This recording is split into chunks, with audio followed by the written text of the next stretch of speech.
P T I کو بند گلی میں اندھے موڑ پر لا کر کھڑا کرنے والا کون؟ عمران کی آخری کال مارو یا مر جاؤ کے اصل محرکات کیا؟ عرفان صدیقی کا ہنگامہ خیز کالم۔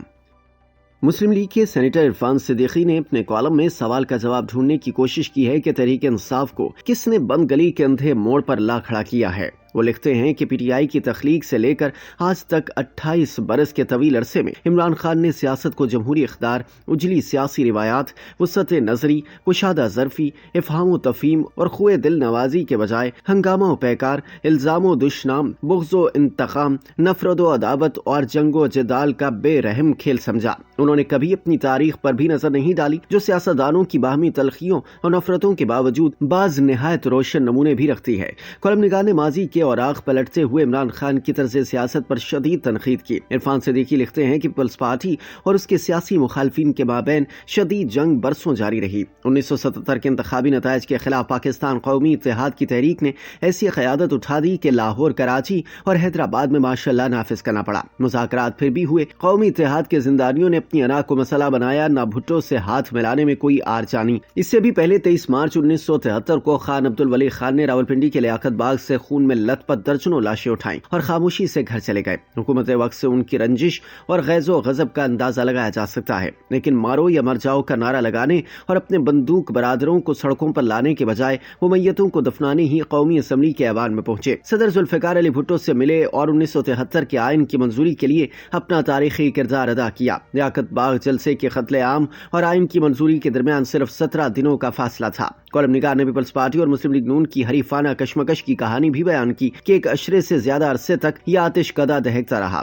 پھر وہ وقت بھی آیا کہ دونوں سابق وزرائے اعظم کی ضلع وطنی کے دوران میں محترمہ بے نظیر بھٹو اپنے شوہر آصف علی زرداری کے ہمراہ جدہ کے سرور پیلس پہنچی اور 1 نومبر 2005 کو پاکستانی سیاست کی تاریخ کا ایک روشن باب رقم کیا۔ اگلے دن سعودی عرب کے معروف اخبار عرب نیوز نے سرخی جمائی، بے نظیر شریف بریدہ ہیشٹ، یعنی بے نظیر اور نواز شریف نے باہمی اختلافات کو دفن کر دیا۔ عرفان صدیقی مزید لکھتے ہیں کہ کم از کم 2 مناظر تو عمران خان کی یادداشت میں بھی زندہ ہوں گے۔ 2013 کی انتخابی مہم کے دوران وہ زخمی ہوئے تو مسلم لیگ نون نے اپنی انتخابی مہم 2 دن کے لیے معطل کر دی۔ پہلے شہباز شریف اور پھر نواز شریف ان کی مزاج پرسی کو پہنچے۔ وزارت عظمیٰ کا منصب سنبھالنے کے بعد وزیر اعظم نواز شریف بنی گالہ خان صاحب کے گھر پہنچے اور ایک نئے سفر کے آغاز کی اپیل کی۔ خان صاحب کی کشتے سیاست میں ہم آہنگی و مفاہمت کی کوئی کوپل نہ پھوٹی۔ 7 ماہ بعد وہ نواز شریف کو گھسیٹ کر وزیر اعظم ہاؤس سے نکالنے کے لیے شاہراہ دستور پر آ بیٹھے اور کامل 4 ماہ بیٹھے رہے۔ اقتدار میں آنے کے بعد بھی خان صاحب کی سیاست کے رنگ ڈھنگ نہ بدلے۔ کالم نگار نے ایک سوال اٹھایا کہ کیا آپ کسی ایسے وزیر اعظم کا تصور کر سکتے ہیں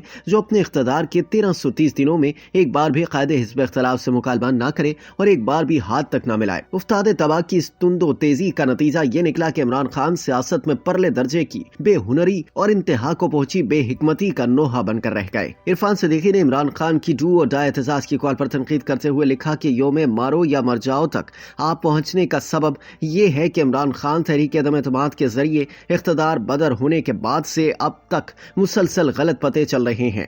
ایک کے بعد ایک غلطی اور ایک کے بعد ایک ناکامی نے انہیں بند گلی میں لا کھڑا کیا ہے۔ کالم نگار نے عمران خان کو آڑے ہاتھوں لیتے ہوئے دعویٰ کیا کہ تازہ ترین فائنل کال کا اصل محرک یہ ہے کہ 190 ملین پاؤنڈ کا مقدمہ تمام تر ٹھوس شواہد کے ساتھ کنارے آن لگا ہے۔ جنرل فیض حمید کا کورٹ مارشل 9 مئی کے کئی راز اگل سکتا ہے۔ جلسے جلوسوں کی جارحانہ حکمت عملی اور پس پردہ کی دل ربائی اس قبیلے کا دل موم نہیں کر سکی جس سے خان صاحب مشکل کشائی کی امیدیں وابستہ کیے بیٹھے ہیں۔ گڈ ٹو سی یو عدلیہ کا باب بھی بند ہو چکا ہے۔ لاکھوں کروڑوں ڈالر خرچ کر کے امریکی ارکان کانگریس کے ذریعے پاکستان کے چہرے پر کالک تھوپنے کی کوششیں بھارت اور ہمارے دشمنوں کے دلوں میں تو ضرور لالا و گل کھلا رہی ہیں، پاکستان پر کوئی اثرات نہیں ڈال رہی۔ آخری حربہ یہی ہے کہ فتنہ و فساد کی آگ بھڑکائی جائے، کچھ لاشیں گریں، کچھ خون بہے، کچھ شعلے بھڑکیں، کچھ عمارتیں بھسم ہوں اور اس آتشی احتجاج کی حدت سے فوج کا دل اور اڈیالہ جیل کے آہنی اور فولادی دروازے موم کی طرح پگھل جائیں۔ کالم نگار کے بقول برطانوی اخبار گارڈین نے کہا ہے کہ عمران خان کی تازہ مہم جوئی کا اصل مقصد فوج کو مذاکرات پر مجبور کرنا ہے،